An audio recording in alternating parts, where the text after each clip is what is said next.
Good evening. Forget the league table for a moment. Forget the points, the goal difference, and the injury lists. Those are metrics for fans.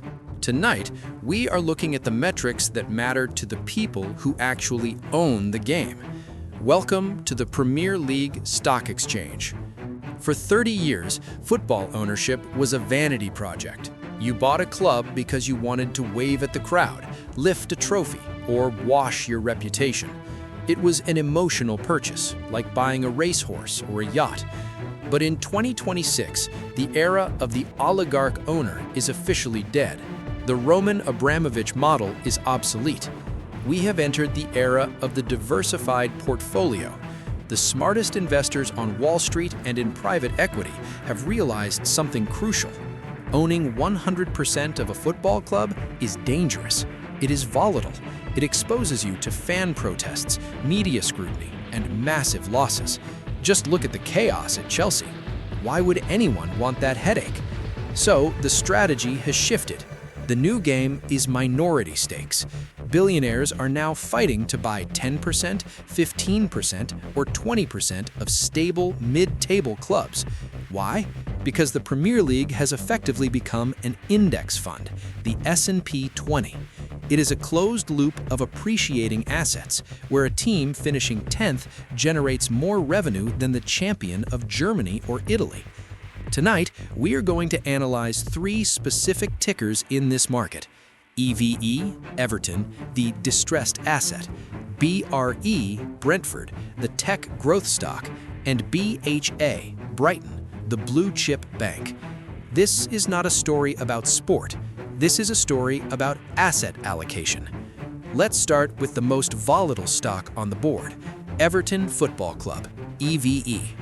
For years, Everton was the sick man of the Premier League.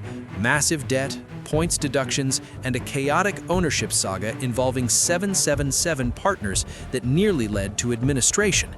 To the fan, it was a tragedy. To the investor, it was an opportunity. Enter the Friedkin Group. Dan Friedkin, the American billionaire who already owns AS Roma, didn't buy Everton because he loves the color blue. He bought it because he is a specialist in distressed assets. This is a classic turnaround strategy. Friedkin looked at Everton and saw a company trading at a massive discount to its intrinsic value. Why? Because the previous management was incompetent. The debt was toxic. The PR was a disaster. But Friedkin saw the one asset that matters: the stadium. The new stadium at Bramley Moor Dock is a game changer. It transforms Everton from a legacy club with a wooden stadium into a modern entertainment powerhouse. Friedkin bought the club before the stadium revenue kicked in. He bought the dip. His strategy is simple. Number one, restructure the debt. Pay off the high-interest loans from 777 and MSP Sports Capital. Number two, stabilize the asset. Ensure Premier League survival. Avoid relegation.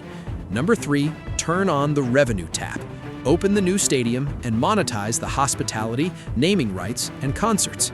He isn't trying to win the Champions League in year one.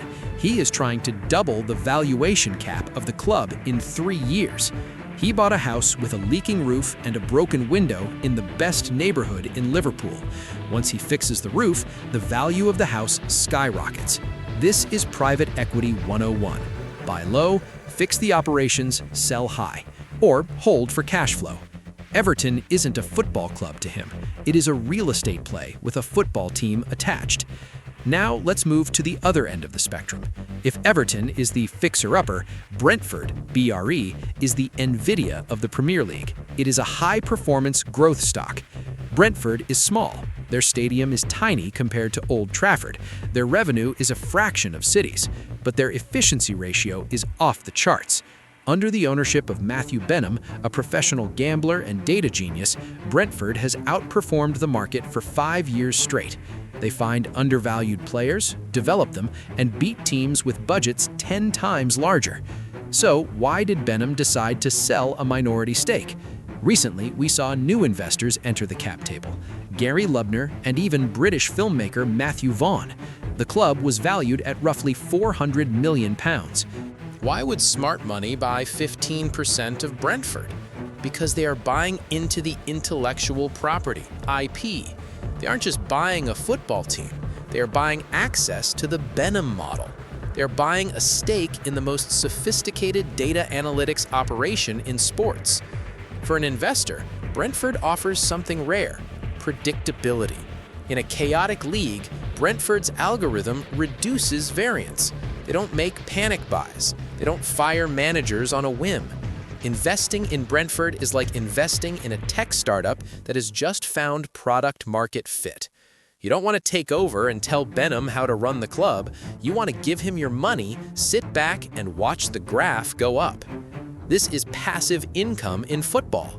Lubner and Vaughn didn't buy a toy to play with. They bought a slice of a machine that prints efficiency. They are betting that smart will always outperform rich in the long run. Finally, we have the gold standard, the blue chip stock, Brighton and Hove Albion. If Brentford is a tech startup, Brighton is a merchant bank.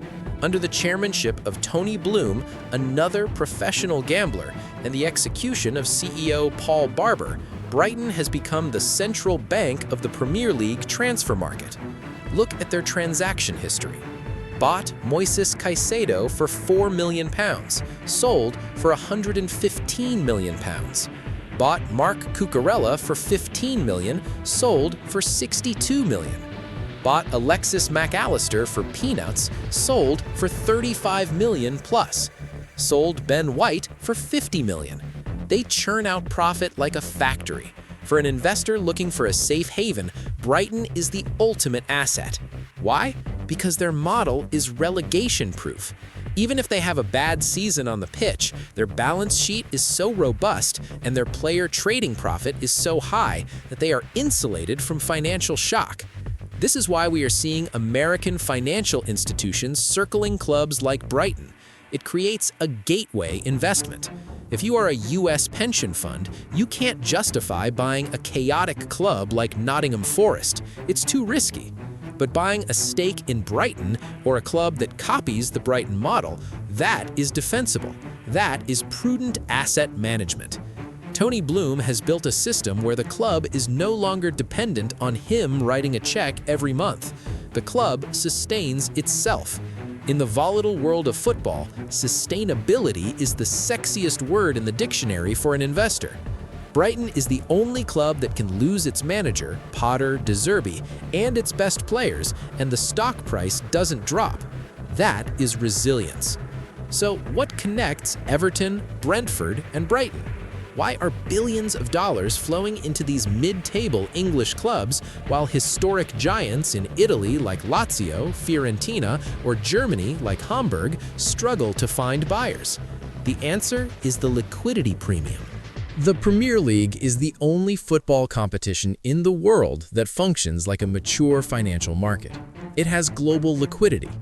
If you buy a 15% stake in Brentford today for £60 million, you know with almost 100% certainty that you can sell it in 3 years to another American, a Saudi, or a private equity fund.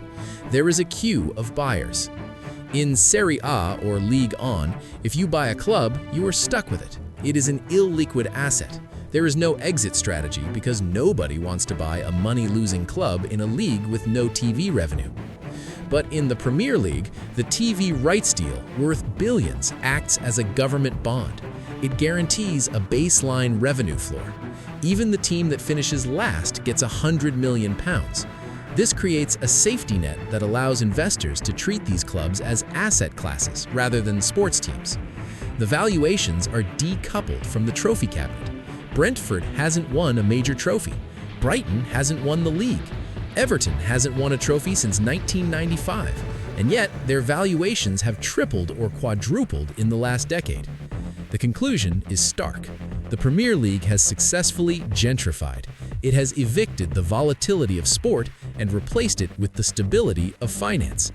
For the fan, this is depressing. It feels cold. It feels like the soul is being sucked out of the Bramley Moore dock or the Amex Stadium. But for the Friedkins, the Blooms, and the Benhams of the world, this is the golden age.